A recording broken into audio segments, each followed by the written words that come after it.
Good evening, everybody. Hello, and welcome to another episode of AMA with DNK. Thank you for joining me on this Saturday night live stream, episode number 19, Business Ideas for 2021. I have a great session lined up for all of you tonight, but before we jump into that, allow me to quickly introduce myself. I am Dilnawaz Khan, founder of Codesign Labs and PowerDeck. I'm an entrepreneur with a decade-long experience in startup space, and if you want to know more about me, you can follow my journey, get in touch with me on Instagram or LinkedIn. The handle or the ticker, the handle is basically running in the ticker below. And if you're here tonight, that means you are either already an entrepreneur or you are somebody who want to be an entrepreneur. So stay till the end because I have a fantastic session lined up for you. Uh, as I said, let's jump right into it, and let me quickly share my screen with all of you so that I can tell you what have I lined up for all of you, ladies and gentlemen. So on this episode of AMA with DNK, we're going to basically cover business ideas. Number one, business ideas that you can start in 2021. I have a few business ideas that I've already decoded, understood, and kind of I'm going to give you a roadmap on them. But if you uh, have any ideas, if you think you have any ideas, drop your questions in the chat, and also let me know your ideas in the chat, and I can decode them for you if you want them, if you want me to do that for you. All right. Second, I'm also going to give you a detailed plan of action for the business ideas along with the implementation plan, customer profile, market analysis, and lot more. So it's going to be a fun discussion. And third, I will, of course, as always, answer your questions. So drop your questions in chat. And if you're already here and watching, drop a boom in chat. All right. So let's get started, folks. As I said, if you are here, drop a boom in chat if you're excited, and and of course like the video because YouTube algorithm will then help us push it to the more people. And of course subscribe the channel if you haven't subscribed yet, because it'll kind of show your love to me and that you kind of just support me in some way, right? So subscribe the channel and like the video before you leave as well. All right. So the three first questions I want to talk to you about, which are very, very fundamental. One, why am I doing this? Especially this topic, business ideas for 2021. What is in it for you? And why now is it a great time to talk about this particular topic, right? So let's quickly talk about these things. So number one, let's talk about why am I doing this, right? So one, I believe in every successful entrepreneur, every startup guy will tell you that ideas are dime a dozen. Ideas do not have any value. What has value? Execution is the superpower. In fact, lot of people talk that, hey, can I protect my idea? Can I secure my idea? But technically, you cannot do that because there are no IP laws around ideas. I, in fact, wrote an article long back on, if I can tell you the article link, if I can remove this for you guys. The article was a logical explanation of why an idea has zero value. I wrote this article long back, and you can, if you want to read this article, you can go on my LinkedIn and read this article. It is very, very important. Also, what's in it for you? Why should you be listening and attending to this session? Now, that's very, very important to talk about, because one, the biggest reason why you should be listening to this session, you should be attending this entire session completely, is because people want side income, people want extra income. There's so many people who want to make extra money on the side. If you're a student, you want to start a business maybe in college and see if you're an entrepreneur material or not. If you are maybe in a full-time job, you also want to start a side business or a business that you can later on take full-time onto. People want to become an entrepreneur. There are so many people who come to me, talk to me, who are aspiring entrepreneurs but do not have ideas to kind of look into. These are a few ideas that I can decode for you, help you with, so that you can go and implement them. And last but not the least, doing something like this will give you an opportunity to do what you love, right? So this is what I have for all of you in this session today. If you, as I said, like what I'm doing, keep on uh, like just press the like button, subscribe the channel, and keep on dropping your questions, keep on dropping your comments in the chat. And as I said, by the end I'll also pick up one or two ideas that you have. So if you have any ideas, if you need my help with any idea implementation, or you want me to, or you want my feedback on any ideas, there's so many people, so many students who reach out to me and they want me to give advice on their ideas. This is the place where I come and I can help you with kind of decoding and deconstructing that idea. So in the chat, let me know the idea that you want me to work upon, and then I can help you deconstruct that idea as well on this session, because otherwise it'll be difficult. All right. So now when you've once you've understood why am I doing this, the another important thing I want to talk about: why now? Why is it a great time? Why is it a right time that all of you should be thinking about building a business, or why you should even be thinking about creating your own startup or a business, right? There are a couple of reasons I have for you. And of course, a lot of people will come and tell you that it is a bad time to kind of build a business. It's the markets are down, the recession is there, and things like that. But I believe that, I think because the downtime is there right now and the markets it's slow, I think it's a great time to go out there and validate and start validating your idea, because people in general have a lot of time. And of course, as I've already said and spoken about, it is a great, for us people, for we all of us who are watching, and I'm sure we at least have the basic security in place. We have the food, the shelter, the basic security of life. So I think for us, if food is not the minimum problem, if basic finance is not the minimum problem, I think we can always go out there and experiment, right? So I think it's a great time because the markets are kind of slow, the people have extra time on their hand, so therefore it's a great time to go out there and experiment. All right. And also, we have already seen, and of course most of the ideas will revolve around that, we have already seen that digital adoption is all time high, the content consumption is all time high. And the pandemic has shown us that world is not the same, not the same anymore. From food to travel to work, everything has changed a lot, right? So in fact when it comes to work, there's nothing called as job security, there's nothing called as permanent income, there's nothing called, the concept of work has changed. We have now moved into the time where work from home is there, remote is now the trend, and most importantly, 2021 is just around the corner. So in this last month, when everybody is going to basically kind of be in a much more relaxed mood, be in much more chilled out mood, and of course in general people will be preparing for Christmas and New Year and thing like that, and people will be thinking that 2020 is going to get over. It's the right time, like last 30 days is the right time. You should buckle up your shoes, go out there, validate, and start doing research, because it's going to be very very important. Any idea needs validation.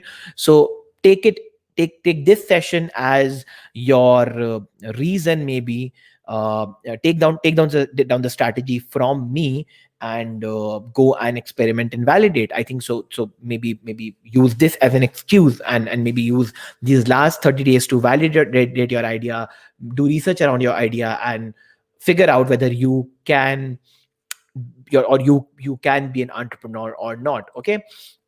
And of course, last but not the least, why now it's a great time, because in the mid of the year I made a video about opportunities in 2020, where I spoke about a lot of great things that kind of or maybe of course, other than the pandemic and the bad things that were happening, a lot of new opportunities came up, and I'm going to publish that video very soon. But on the basis of that video, there are a lot of opportunities, or new opportunities rather, because the shift in the pattern, in the trend, have come up now in the market, that all of you can work upon and think about. So I think it's a fantastic time to think about all of these things, contemplate, and start building your own business. So I will, moving ahead, I will help you deconstruct all these ideas. There are a couple of small business ideas that I have picked up, which I think can be implemented. And as I said, if you have an idea you want my feedback on, if you want me to do a detailed analysis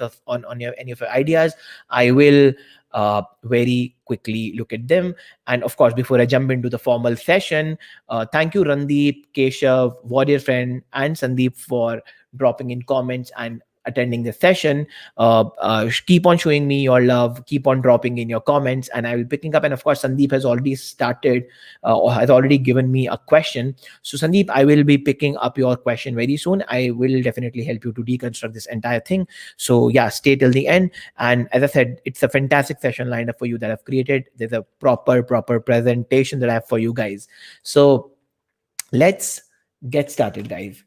So let's talk about the business idea number one, right? Business idea number one that you can think of doing and building in 2021, right? So let's look at the market, what's happening in the market. So 2010 was all about horizontal marketplaces, right?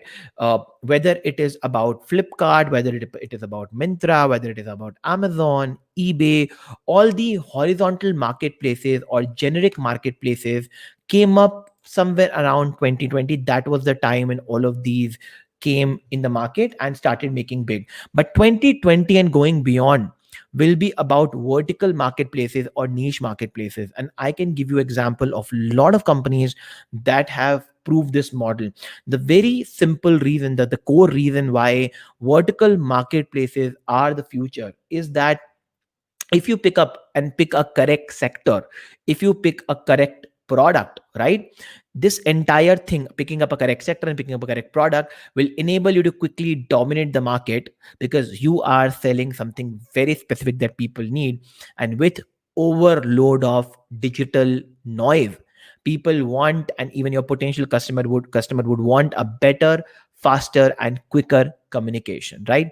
So if you go and tell your customer that, hey, I'm selling everything, there's a possibility he might not trust you. And of course, you might not be able to sell everything on day one because you are such a small player. So the idea is also to, so the concept behind this entire session is also to give and talk about and give you insights about the businesses you can start with minimum investment or maybe almost zero investment. Of course, there's nothing called zero because you would need a laptop and an internet connection and some sort of basic infrastructure to begin with at the first place. But something with minimum. And I think going niche, going vertical, going deep into something and proving that you're an expert on the subject, I think that is a great start to begin with. So what are the great examples of niche marketplaces, something which have dominated sector plus product? So let's pick up food as an example, right? And this is one thing which all of us, you and I, can very quickly be able to correlate with. And I'm sure the moment I start telling you the names, you will not be surprised. So companies like Epigamia, companies like Sleepy Owl, companies like T-Trunk, company like Ome Foods and My Protein, for that matter, even a supplement business which is targeted towards gym goers, has a niche website, right? Let me show you a couple of these websites and how do they look in real life and how great their communication is. So on screen, if you can see Epigamia, the moment you open their website, boom, they will tell you that we sell yogurt. That's it, ladies and gentlemen. That is the only thing they're selling. If you look at their products, they have Greek yogurt of couple of things. They have mishti doi, again around yogurt, curd, again yogurt, some sort of a ghee which they have of course now added because now they have been funded and they have significantly grown. But yes, and of course, I don't know about the Epigami kitchen. I can try and open it for all of you and see. Yes, they may be making a couple of other products and maybe starting recipes and stuff like that around their core product, which is yogurt. So imagine, who would have imagined like 10 years back or 5 years back if somebody could sell dahi? It's crude word to say about the yogurt, but somebody could. How can somebody sell dahi online? So e-commerce website for just selling yogurt. I think it's a great example. And don't get surprised when I tell you that Deepika Padukone invested in Epigami, and she's also one of the brand ambassadors of the product. So it's a great business to be in. Also, let's quickly look at the other companies. Sleepy Owl, they're only selling coffee. That's it, nothing else. If you look at their products, our coffee shop, if you look at their website, it's plain, simple, clear. They know their stuff. They are talking about, that's it, one product, that's coffee. T-Trunk, there are enough fans of chai and tea in the country, and look at the kind of product placement they have. They're selling just one thing, which is tea. And they have, of course, now you and I know that there are enough companies selling tea out there. Like we have Tata, we have Lipton, we have this and that. But look at the way they're positioned. They have multiple different kind of tea, and of course they are also somewhere have health as one of the benefits. So I will go deeper into what I'm trying to explain you, that why food and health is a hot sector going in 2021. I'm due to speak onto that. So wait, let me finish this entire thing. In fact, one of our portfolio companies, Codesign Labs, is Ome Foods. And what do? They sell healthy roasted snacks. So, but if you look at their products, they have a similar range of products. If you look at their kind of shop, they have similar range of products all around seeds and healthy snacking. There's another website, which of course, as I spoke about, My Protein. If you look at this website, they're only selling health supplements, right? So who would have imagined 10 years back or 5 years back that companies like these will be selling hardcore niche products online, and they'll be vertical marketplaces. But yes, they are almost all of them are funded companies, and they have got huge traction. So that's a great business to be in.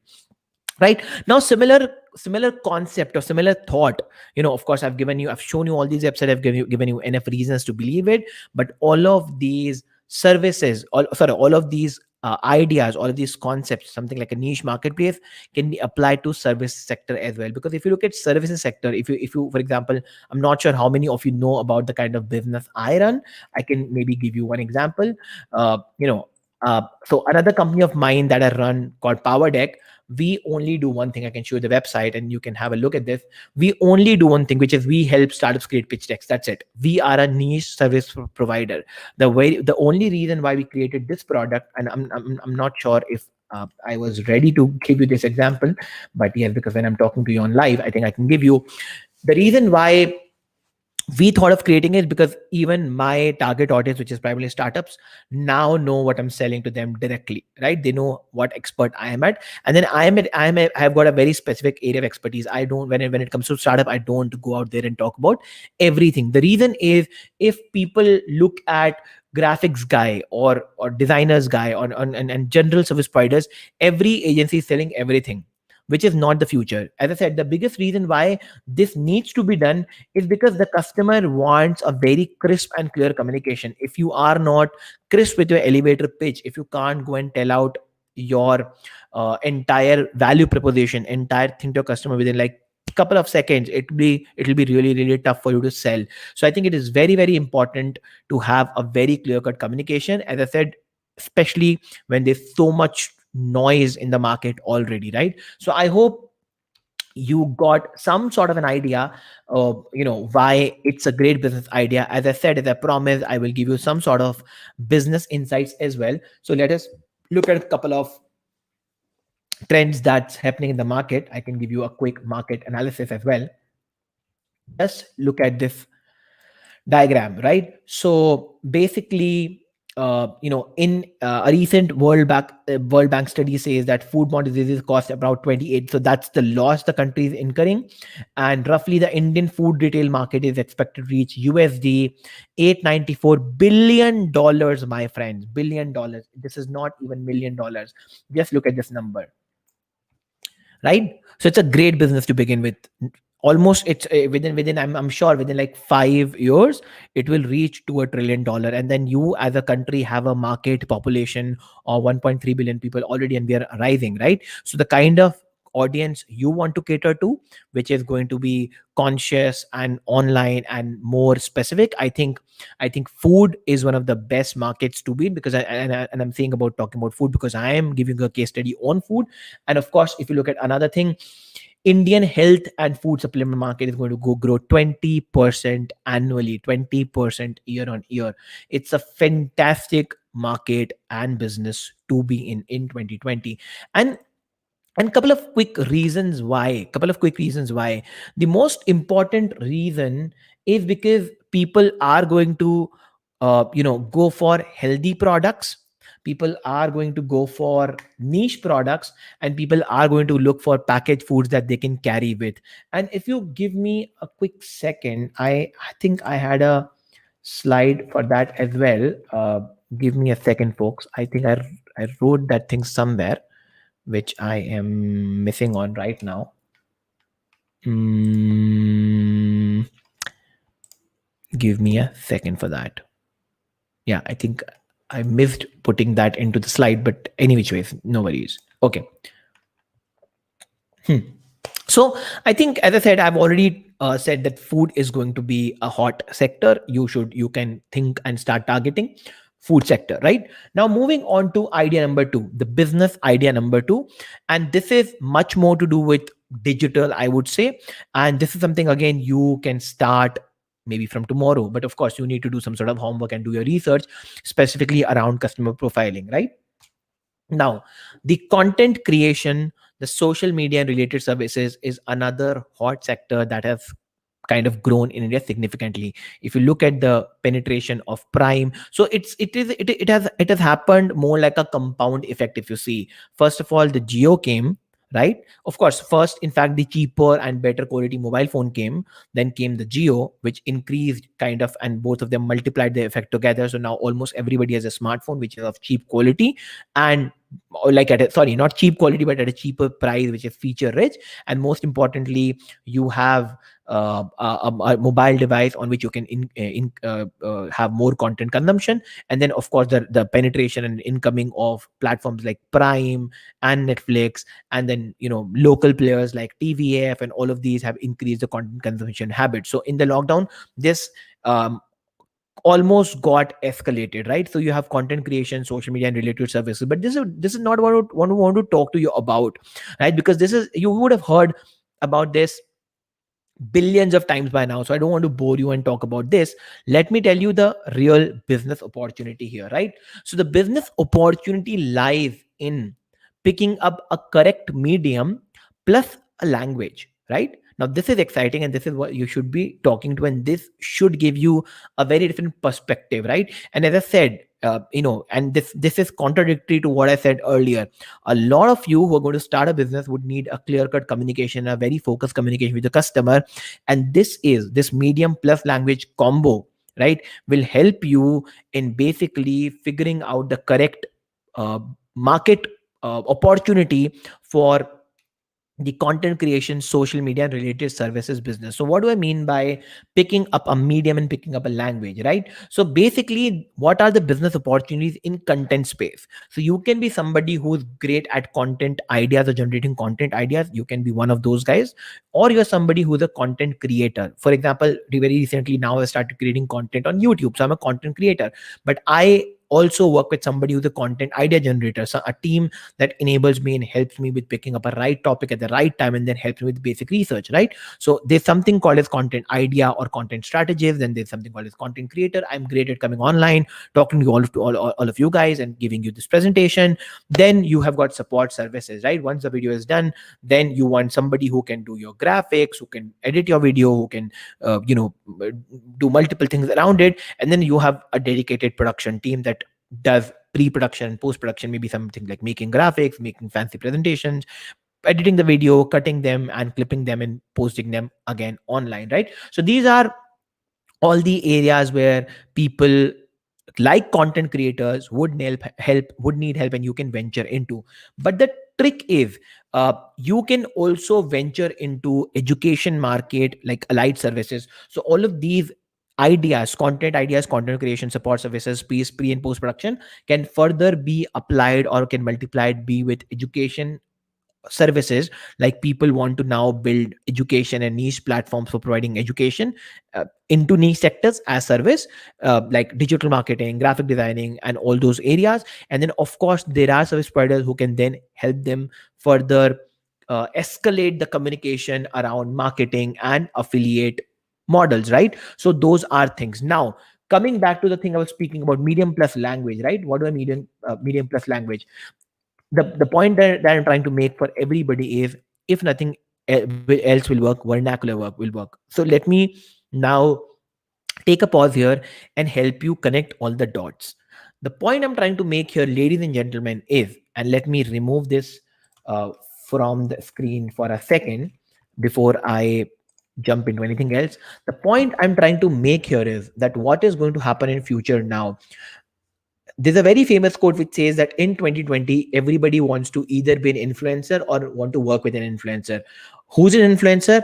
Not the guy posting fancy pictures on Instagram is the influencer. The influencer is somebody who holds authority. So for example, I am somebody who's, and forget the number of followers I have, right? But I'm an influencer, I'm an authority on the subject when it comes to startups, right? So I may not be wearing fancy clothes and posting my pictures on Instagram. That is not the correct influencing. Influencing has to do a lot with the knowledge and authority you carry on the subject, and that is going to be the modern definition of influence, right? So going further in 2020, going further, everybody would want to be an influencer or work with an influencer. And every influencer, in order to multiply his reach, would need to create content, would need content ideas, would need to create content, and of course then would need production services, would need people to escalate the communication, push that content into multiple channels, and most importantly manage the community around the influencer.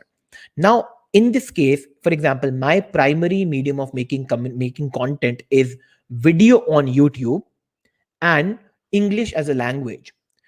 If I want to kind of multiply my reach as a content creator, right, the biggest thing that I need to do is convert my content into local language, maybe Hindi, because I know a lot of people who do not consume my content, because I am primarily based out of North India, I'm based out of Jaipur, and my area of influencer zone is primarily North India, right? So a lot of people who are my followers, who follow me in multiple social media platforms, have requested me that they want me to create content in Hindi, which I am not very comfortable with, because my primary mode of communication is English, or the kind of content I consume and further create is English, right? So I would need people who can create my content in Hindi, but not just Hindi.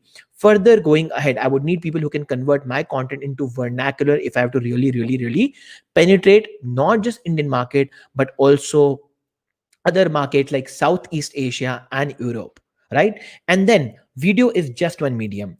I need somebody who can create my content for Instagram, maybe like micro videos, right? I need somebody who can create my content, in podcasts, in audio format.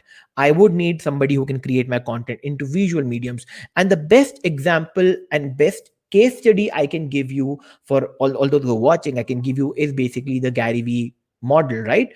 He has almost cracked that thing. But what Gary Vee's model is, it's very generic. So of course he's the master of creating content and scale, but I'm not talking about from the point of view of you being the content creator. I'm talking about from the point of view of you starting a business. So imagine if you start a business as somebody who can do Hindi podcasting, and if you start creating Hindi podcasts for, maybe let's pick up a sector, finance sector. So imagine if you are somebody who's a finance professional and can assist and aid a finance guy in creating Hindi podcast and help him escalate the reach. It's a great business to be in. Or maybe something into education, maybe why not stories for kids in Hindi or in local language. So there's so many areas that you can multiply and kind of work out together. And this is where I said, if nothing else will work, vernacular will work. We have already seen company like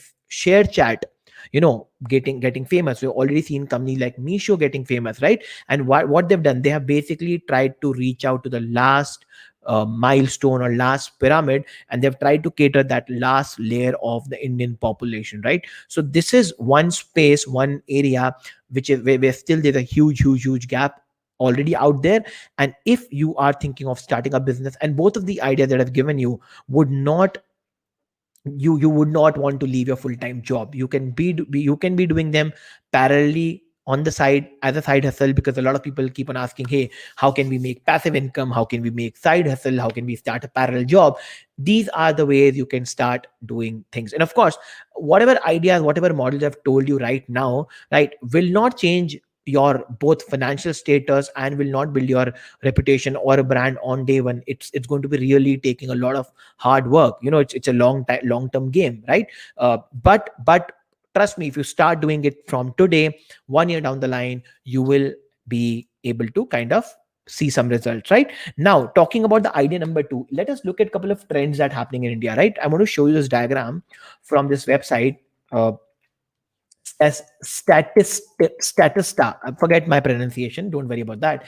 If you look at the value of digital media market across India from 16 to 19, and with a forecast of 2022, right, this is value in Indian billion rupees. So we have almost at 400 Indian billion rupees, and we're about to touch 500, right? So it's a huge market. If you I can, and all of those who want to have a look at this, let me post this link for you in the comment. Let me in fact rather give you these links in comment as well, so you can refer them later on if you want to kind of have a look at them. All right. So if you look at this diagram and imagine now the way you can dissect it, right? You can go sector wise, you can go medium wise, you can go language wise.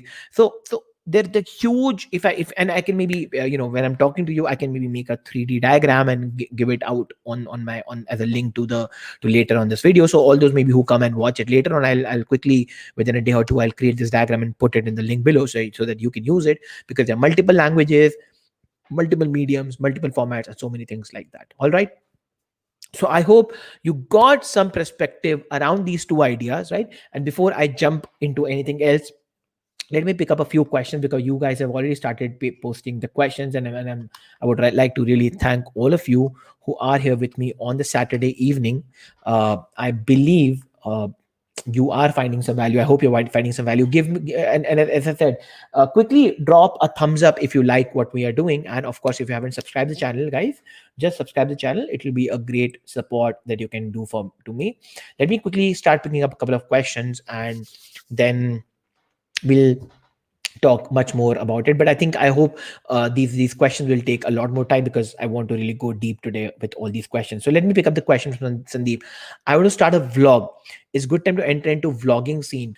So uh, I think, Sandeep, when it comes to starting a vlog, I think I personally, as maybe I can say, a new YouTuber, right? I'm now trying to build my brand on YouTube. I don't think vlog is a great business or a great thing to be in, because most of the people, at least I've seen that most of the people who come and watch the vlogs are all villa audience, right? They're basically the audience that's big boss audience, right? Nobody would be interested in watching what I do in my daily routine. uh, Especially if I'm not maybe a motivational speaker or a general influencer, or maybe if they're not watching from the gossip point of view. uh, I would suggest, if you can maybe not do a vlog, but maybe do micro videos around your area of expertise. And maybe, and this is something I am working on personally, maybe I can share this idea with you. Maybe in December or January, you'll see a lot more videos like this on my channel, where I'm kind of summarizing my week from the engagement and learning point of view, which means what have I done in that week, right? And what I've learned from that week, and what people can in the similar sector learn. It's more like an educational video, but more on the lighter side. There are a couple of people who make some similar videos which are not typically vlogs, and whom I can share a couple of YouTubers that I follow. I think, let me show you a couple of references, what the kind of content I am referring to. Give me a second. If you allow me a second, I'll quickly share that with you as well. So there's a guy called, this guy, he's a resident doctor. His channel is this, uh, Ali Abdal. He doesn't make routine videos, right? He doesn't make regular videos. I'm posting the channel in the link as well for all of you guys to watch, to have a look at. You can refer to this channel later on. So imagine, look at the kind of vlogs he's making, right? These are all simple. He's sitting in a room and talking, but I think the kind of the value he's generating for people, and I haven't seen anybody or very few people in India doing a similar content. I think Indian vloggers are, I'm sorry to use the word shitty. They make shit content, or they make content for the masses, right? But they are not making high quality content for from the education point of view. I think the only YouTuber I personally like who's making good content is Beer Biceps, but I think he's more into podcasting and not into something like this. But I think he's also now starting to make micro videos on his other social media platforms, giving you a lot more gyan.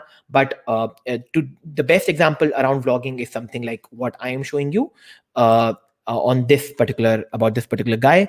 Let me give you two more examples. There are two more or three more channels that I follow, which almost make a similar content, and I personally like what these guys are doing. Let me give you uh, and of course, if you'll see, these guys don't have too much of uh, traffic on their channels, and they're not very highly watched for a very simple reason. They're not making gossip content, if I put it that way. They're making educational material, and I think people don't have less affinity to watch education material.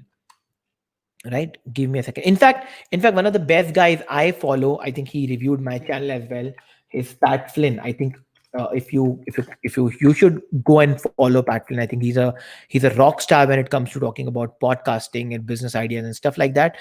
He's almost like a generalist, but I think he is doing good stuff, and he almost streams daily, but super great content, and if you look at his channel, right, see, he has got almost 2 lakh, 2.5 lakh subscriber, but majority of people who watch is like not more than 100. So I think that's the point I'm trying to make here. A lot of people do not want to consume good content, right? Which at least I am a very firm advocate of.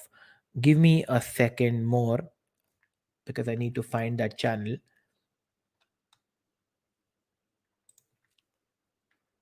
I'm sorry, guys, I'm taking some time, but just bear with me, because I need to find the channel so I can tell you that the kind of exact reference I'm talking about. I've recently uh, seen that video, but I'm not somehow able to find that. So it's taking me some time to kind of find the YouTuber. He's a American YouTuber or somebody like that, but I don't remember his name correctly. So yeah, that's why. Mm, 10 more seconds, folks. 10 more seconds. I'm almost there.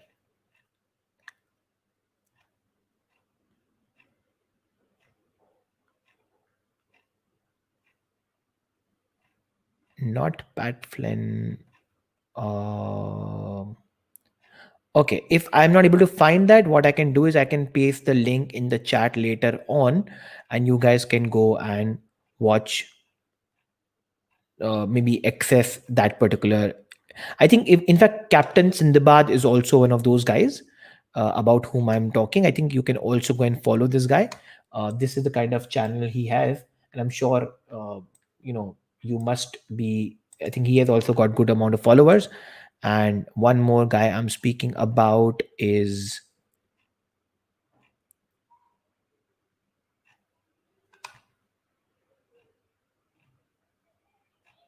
sorry, my bad, I'm not able to find the channel. I don't want to keep you waiting, so let's move ahead. But Sandeep, I hope this made the point number one clear. Let me summarize this for you, and then before I move ahead, basically, do not make time pass vlogs, because they will have no value, and the only entertainment or resale value is people will come and watch them for entertainment. I know you personally, that's why I think that will not work out for you. I think you should basically be making content and video around your area of expertise, talking about what you've learned, what people in your sector can learn, and I think they will also have a long term value for you in terms of establishing you as an expert of the subject. All right. And in general, the only monetization model, which I think is your question number two, you want to build it as a long-term plan. You want to build it as a property online for next 5 years, which is a great plan. That's the reason I'm telling you this, that the only way you can create a long-term property will, the only monetization model around vlogs will be YouTube monetization or YouTube money, which is not a great thing now if you're not making funny content or stupid content, right? So my advice to you would be, and I'm not sure I was sharing the channels with you guys, sorry, my bad. These are the channel I was talking about. This is one guy, right? This is the second guy, is Captain Sindbad. Of course, you can go and follow him. And the third guy is Pat Flynn. These are the three guys I'm talking about. And I was sorry not able to find the fourth guy, but I will share the guys at least I follow in the links later on. Moving on to the next question.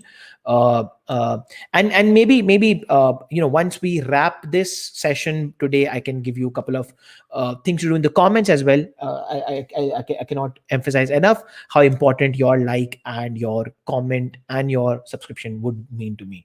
Suhani is a question: what's the scope of environmental monitoring laboratory and consultancy in India? So Suhani, it's a great idea to begin with. My only problem, and I know environment is a big issue, and consultancy can be done. It's a low hanging fruit. But the only problem with something like this is your ultimate customer will be either the government or maybe a corporate, and I'm not sure how seriously will the government or the corporates or people like that will be taking you from setting up the environmental monitoring lab point of view. And of course, environment monitoring would need a lot of equipments. So if you are the expert on that, I would suggest you can go ahead with this. Maybe you can start with some sort of a consultancy business and later on move on to setting up a laboratory. It's a great idea to do, but as I said, let me put a disclaimer upfront here, guys. All the businesses that I have built till date were either into education, digital, primarily around branding, marketing, content, pitch decks, communication, and SaaS, mobile web enabled businesses, right? So I am an expert into this subject. I might not be, and not might, I am not the best guy to advise something around environment and agriculture or healthcare. I'm not the expert there, but maybe if you can maybe reach out to me later on, I can connect you with experts into environment. I know a few guys who are building businesses into environment. And so, Ani, if you can write to me later on, maybe the best way to reach out to me is on Instagram. Just DM on Instagram, and I can give you more details there, and I can then further connect you with a couple of people who can give you more deeper insights into how great of a business idea is this. All right, warrior friend, thank you so much once again coming here, warrior friend. uh, how do you think about the society feedback about your product? I did not get the question there. How do you think about the society feedback about a product? See, if, let me put it that way, if I can understand, if I understood it correctly. See, if somebody who's not paying for your service or is not paying for your uh, product or service, then his feedback will not matter. you know let's imagine, all the guys who are watching my videos, my feedback would be coming from them. So imagine a random stranger on a street. If he or if I start collecting feedback of random strangers on street, it will be of no use for me, right? The right feedback is going to come from your side, right? So if what I'm doing here makes sense for you or gives you value, and if you tell me that, hey, you can do this as well, that's right feedback. So you also need to figure out and think whom you're collecting feedback from. And in fact, this is one of the biggest mistakes entrepreneurs make, because when they think of a problem or when they reach out to customers for idea validation, you should not be collecting any general person's input about your idea. If that person is not your potential customer later on to whom you can sell your product, his feedback will not matter. So I would say screw society. General society feedback will not matter about the kind of product you're building. It does not matter what your bagalwala auntie or uncle says about what you're trying to do. The real feedback needs to come from a customer. If your product is not able to generate insane customer delight, it's of no use. So a generic feedback from society will not matter at all. Dharun, the next question is from you. What are the most promising and evergreen industries to invest in? Okay, so I think there are three sectors that are hot right now, and I'm assuming when you're asking this, you are an investor. But even if you're not, even if you're somebody who's thinking of business to invest into, I think healthcare, food, and fintech are three hottest sector going ahead. And of course agriculture, because and agriculture is somewhere around food only, because most of the food comes from agriculture, right? So anything around agriculture and food is going to be a hot sector. You should definitely be looking to invest in that sector, right? Especially niche, as I've already said, that most of these fund companies, whether it's My Protein, Epigami, and all of them, have been funded really heavily. So as an investor, you have a great way of making a lot of exit there. And I'm assuming, and I can maybe, if I can say this, that you are a, for a small investor, angel investor, I think you can get great exit there. Second sector, which is a hot sector, as I said, is healthcare. Post COVID, we have seen any and everything around health. People are now crazy, whether it is immunity boosting to chronic diseases to anything around health. It's a hot sector sector to invest in. Health is not going anywhere. Third, as I said, is fintech. And of course, a couple of sectors that will always be evergreen is roti, kapda, makan, anything that you revolve around that, because India has a huge market. Education, marriages, because people will always make babies, educate them, and get them married. So any business idea around that. And last but not the least, uh, eh, you know anything which is a pertaining problem for the world, environment, energy, recycle things. These are the sectors that you can think of investing in. Of course, I think I've covered most of them, but then also it also depends upon the kind of business that entrepreneur is trying to build. So as an investor, you need to wear your investment hat making that decision, right? Mariam has a question. Thank you so much, Mariam, for being here. What CRM is best for businesses in 2021? See, my company, we personally use Zoho CRM, but there's so many out there. I'm not the expert onto CRMs and online tools. So maybe I can only tell you what I'm using. My company uses Zoho. Now, if whether it's the best one or the worst one, I don't know. But I think whatever works out for you, I would suggest you can go and experiment. A lot of CRMs, the only advice I can give you, almost all the CRMs, every CRM give you the 13, 15, 20, or like a month long trial.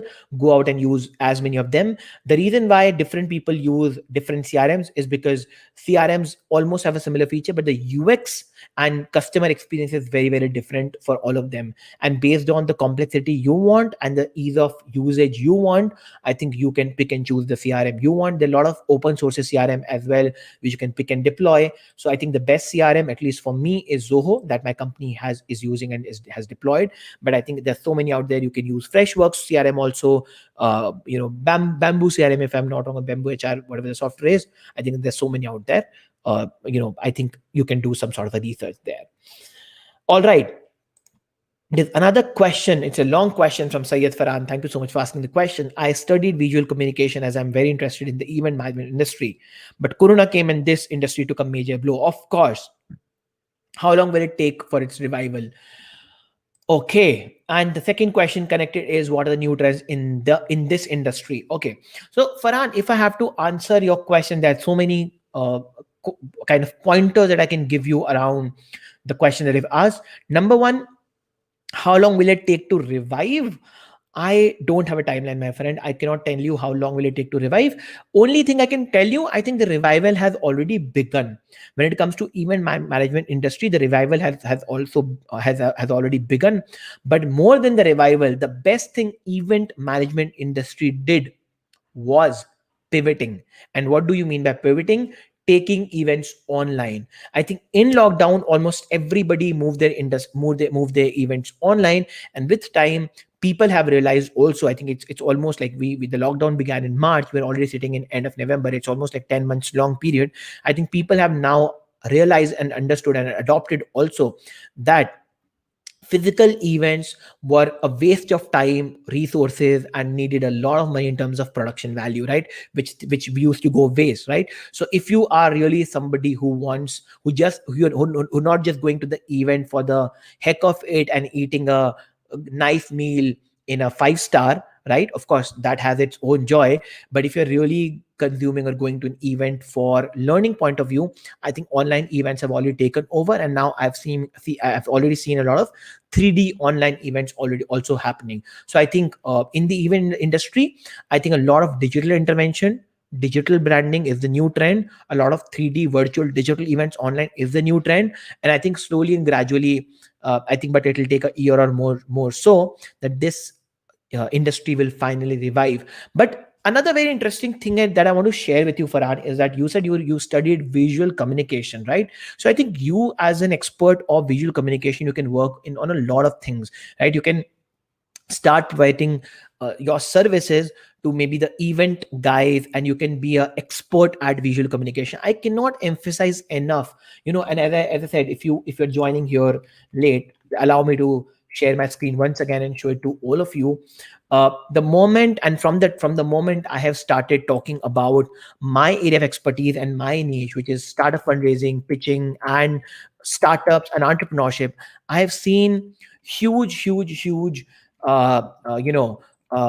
change in the following that I have, and I think the kind of people who follow me now and consume my content are really serious about the business, right? So I think if you start building your portfolio, if you start reaching out to event guys and handle their online digital visual communication, I think by the time the industry revives and moves completely offline, I think you will have a solid portfolio. So it's a great time to reach out to people and start building your visual communication portfolio, especially for the online thing.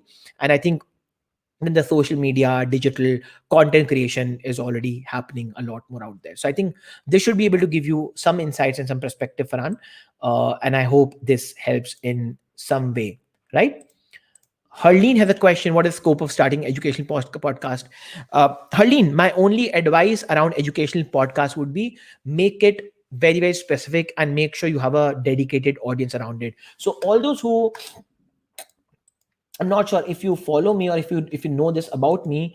I of course do this AMA with DNK every Saturday, but I also host another podcast, and that podcast is called Cracking the Code. If I can maybe quickly show that to you. I don't know how many. If you know about Cracking the Code, guys, drop a boom in chat or give me a thumbs up in chat if you know about Cracking the Code.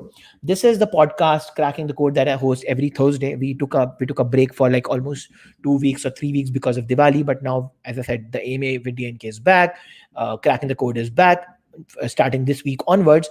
And most importantly, another podcast is in the pipeline around pitching and funding and startup investments. So whatever material you create online, if that material is, if you say educational, this material is also educational, right? At least I'm giving able to give you some insights.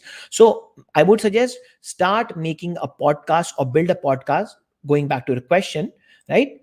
Make it sure you have a very specific target audience and you have a very specific reason to do it.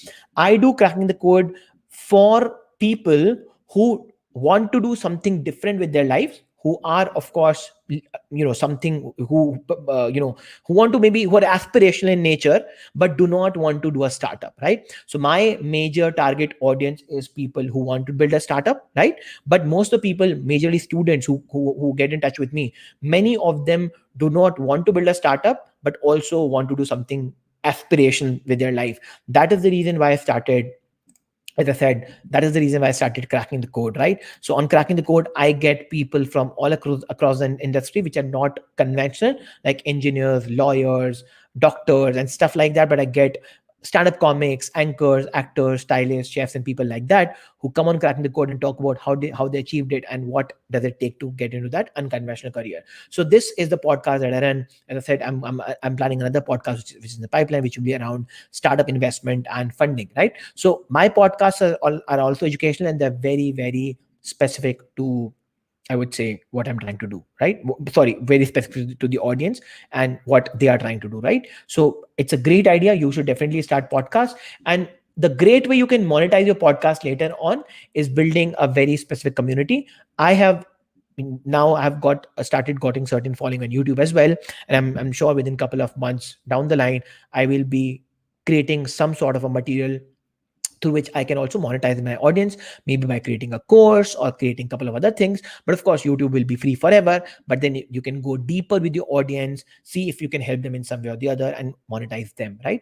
And I'm always pro monetization, right? If you're providing certain value to people, and great things do not come for free, I think you can always go and charge some money, basic money, for the podcast you're trying to create. All right.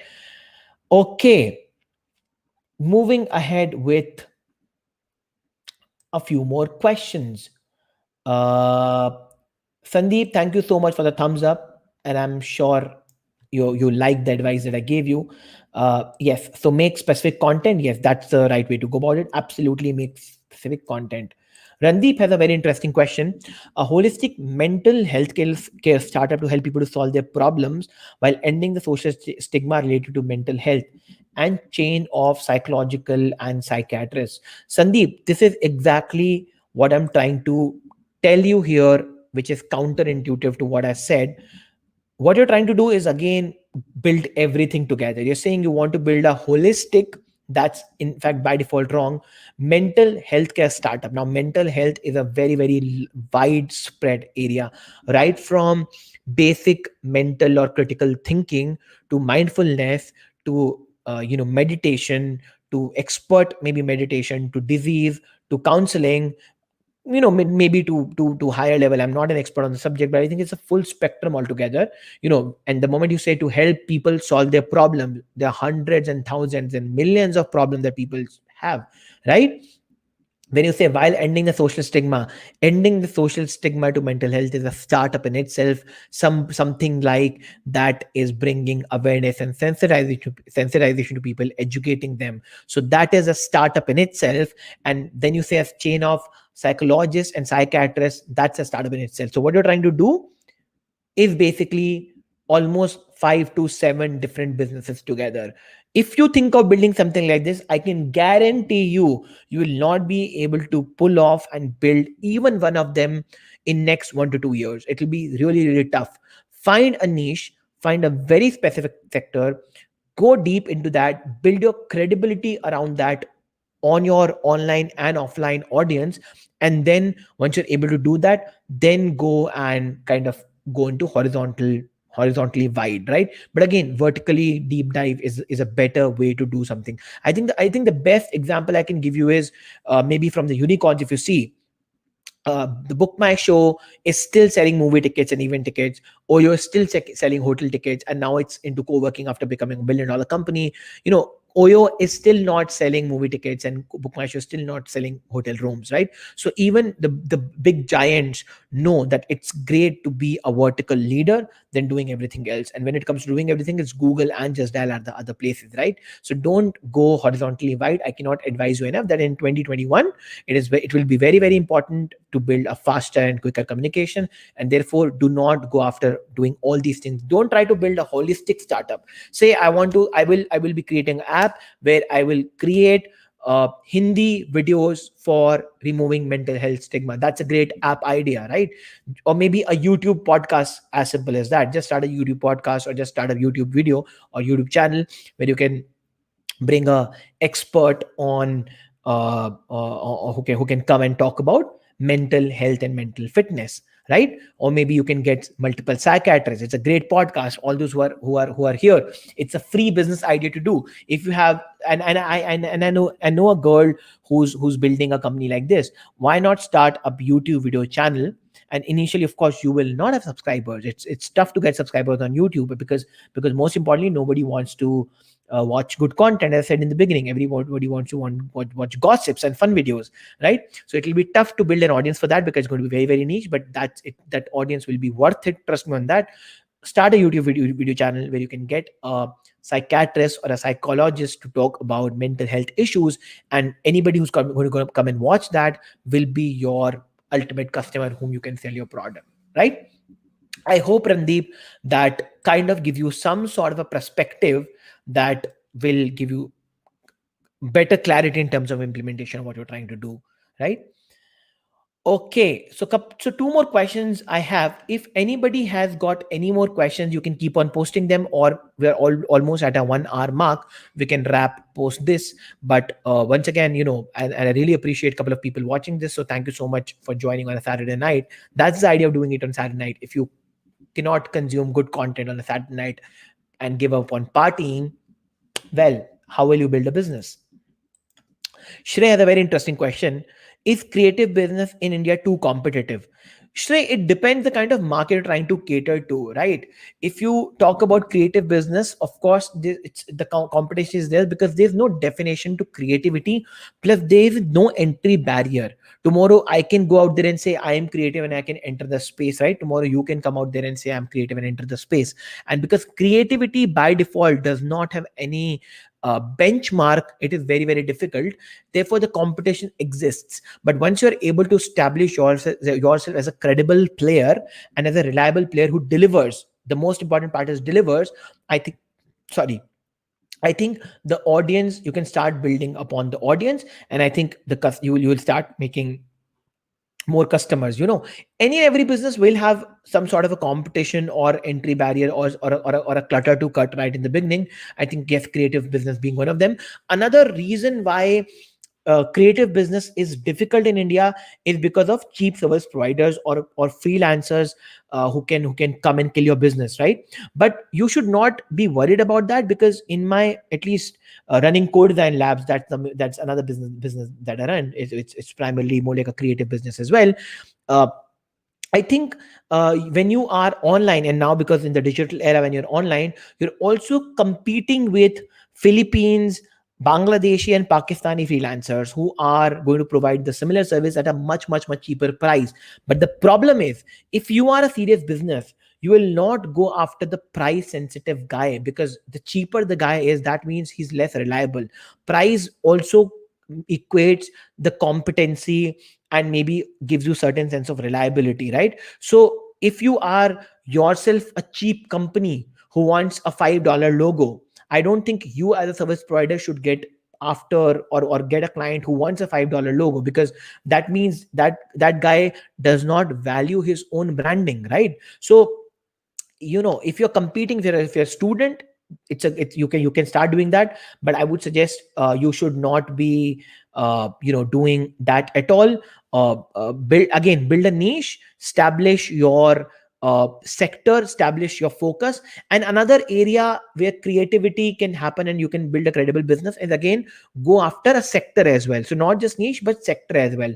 By that I mean, maybe you can start making creatives, or creative you can start a creative business around events, something that I recommended to Sayyid, right? So you can start focusing on a sector. Why not make creative material only for education sector? Why not creative material only for the finance sector? Why not make creative material only for the hardcore industrial sector, right? So there are enough sectors out there you can pick and choose, and you can pick up one of the capabilities that you're really, really good at. Because, again, in my experience of creative business, the guy who does a web UI UX is of a very different acumen than a guy who does a brochure, is very different than a guy who do a social media graphic, is very different than a guy who do a branding activity, right? So all of these are very different sectors with different acumen and different background. So, of course, creative is, again, entire industry, but you need to pick and choose the sector and the medium you want to focus on, and I think it should give you some sort of a kickstart, I would say.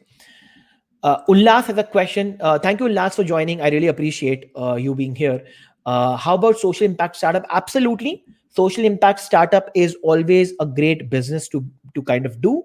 One of the biggest reasons is that we in India, we are still a developing country. We still have a lot more to be done on ground, and a lot has to be still done on a bottom of the pyramid. So I think social impact startup is a great, great, great idea to think about. My only advice to you, while you're thinking of building a social impact startup, also think about sustainability, and from where you can make it as more like a sustainable model. I think a great example I can give you is maybe this company called Boon, which was, yes, Boon Solar. Let me share my screen and show this to you. There's this company called Boon Solar, which was into rural electrification, and they were doing something around that. I'm not sure if the website will open. Yes. So it's a great company. It was started by Rustam, and they put up they were a hardcore social enterprise, right? And they in fact won a couple of awards. The idea they were working on is they're putting up solar grids and solar panels in the villages where the people were not able to access electricity via wire, and they were charging them some sort of money which is less than the default electricity price, and they made the entire model sustainable. The biggest problem with the guys building social impact startup is they go by the empathy, they go by the sympathy, and they do not think from the businessman point of view. Therefore, the sustainability is never a factor. I have a very classic line that I say to a lot of people when I talk to them about social startup things, is that if India would have developed because of NGOs, we would have been a developed country by now. So you need for-profit social impact startups and not anything else. In fact, I did a I did a small talk, uh, on basics of social entrepreneurship, which I can share a link here with all of you guys which will give you some sort of perspective. Allow me a second, guys, to share the link with you. Uh, if this is the link. All right. So this is the video. This you can go and watch this video of mine, basics of social entrepreneurship. I have covered all the aspects that you need to understand as a social entrepreneur, and how can you pick and choose social entrepreneurship. So if any of you who's listening to me right now, if you are an aspiring social entrepreneur or want to become a social entrepreneur, I think this video will act as a social entrepreneurship 101 for all of you, and will give you a broad perspective. And as I said, I've spoken about in that video about the things that a lot of entrepreneurs who want to get into the social space. Here's the video. I have some sort of experience with GIZ and other social ventures as well. So I've spoken about my journey with them in this video. All right. So I think this video will give you a lot of perspective about social impact stuff, right? And as I said, I've spoken about that. A lot of entrepreneurs then think about social impact, not think about making money, which is like a bad strategy. And the question, how can we get your help in building a pitch deck for investors? You need to drop me an email. You can either go to Power Deck or Codesign Labs, book an appointment, or DM me on Instagram. I will share my email ID with you. You can send me your deck. Of course, that's a commercial activity that I do. So it's no help. It's a proper professional thing that I do. But I would love to have a look at it, and I can begin the conversation with you, Ullas. So for this, please either drop me a text on Instagram or reach out to me or block a slot via Codesign Labs website. I'll be more than happy to have a look at that, right? And almost the last point is from Sandeep, and then we wrap. Okay, so we all know that Insta is the new Facebook in terms of social engagement. Insta has become shitty with time. I think Insta. If you see, I have also stopped posting things on Insta. Other than story, I think nothing else works. Do you think any other platform will be overshadowed Insta? I think I'm not sure. I think the problem is Insta became much bad, or it kind of got it's asked because they rolled out reels, which is really a shitty thing. And Indian TikTokers now came on reels, and every time I go to Insta and I see a reel, I want to puke up. So I think Insta is really a shitty platform.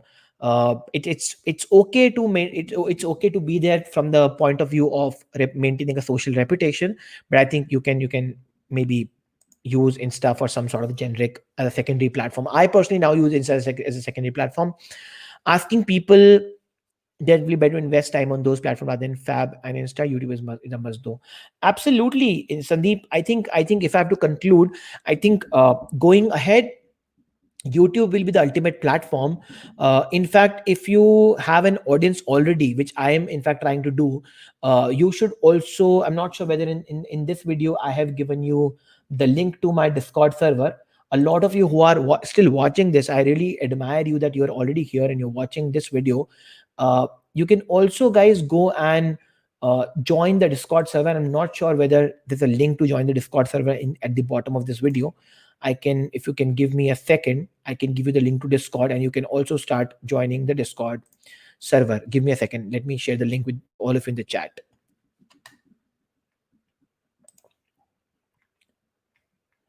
And meanwhile, I hope that you liked the insights that I've shared. And if you have any more comments, any more feedbacks, any more inputs, or any more questions, I'll be more than happy to answer those.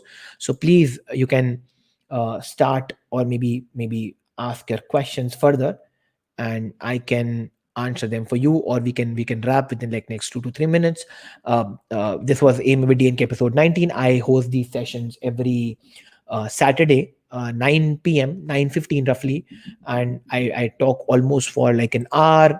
I prepare a topic, come and talk at length about it, and then of course pick up a lot of questions that all of you have asked here, and then a few from the Instagram and other social media platforms. And the idea is, as I said, is to kind of help aspiring entrepreneurs and build a community of like-minded people who want to grow together. Give me a second, folks. I'm sharing the link to the Discord. It's a great platform that we've built for all of you. We have got co-founder finding channel there, startup news. We have put a lot of voice channels there. So I think it's a great hangout place, and you will find a lot of like-minded people there. It's a very small community right now, but the earlier the better. You can join, and if you want to pick up a couple of other channels where you can come and talk, I think that will be a great experience.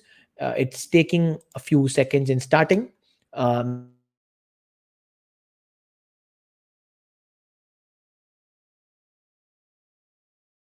Meanwhile, I'll just share my screen and then we will kind of close today's session. I think if you can still hear my voice, but the video is hanging a little. Sorry for the confusion because the system is a little slow. I don't know what's happening with the system and why it is behaving like that. But thank you for being so patient. 30 more seconds, folks. Here you go.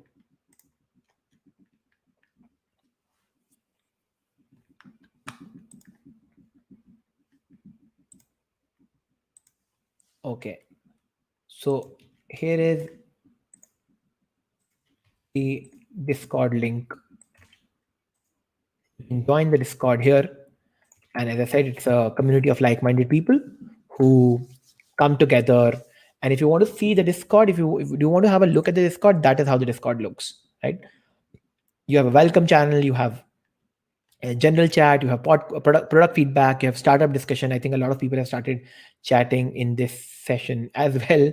You can ask me your questions here, the live notification, video things, and a lot many other things happening. All right. So come join Discord. We'll have fun there. And which books are you reading nowadays? I am reading this book called as Deep Work right now, Sandeep. And then a lot of them are in pipeline. So Deep Work is the one that I'm reading right now, but I have a few of them. I can maybe do a dedicated live on the books I'm reading. It's a great idea to do. I haven't thought of hosting one yet because a lot of people are talking already about books. I don't want to repeat that, but I think why not? Let's have a live stream on that as well. So thank you so much, guys. On that note, uh, thank you so much for joining me on this episode of AMA With DNK. Let me wrap, and thank you so much for joining me on a Saturday night. Before you leave, make sure you like the video, make sure you subscribe to the channel, and also help me spread a word about it. Maybe if you feel like doing it, maybe you can share an Instagram story, tag me, take a screenshot of the video, and put it on Instagram. I will make sure I share that in my story as well. Thank you so much, and I will see you probably this Thursday at 4 p.m. on Kraken Code. Join the Discord. It's a great community. You will have fun there. And next Saturday, 9 p.m. on AMA with DNK. And a new podcast is on the way. And that will be on startup investment and things like that. So, yeah, all the best. Thank you so much. See you. Take care. And bye bye, guys. Good night.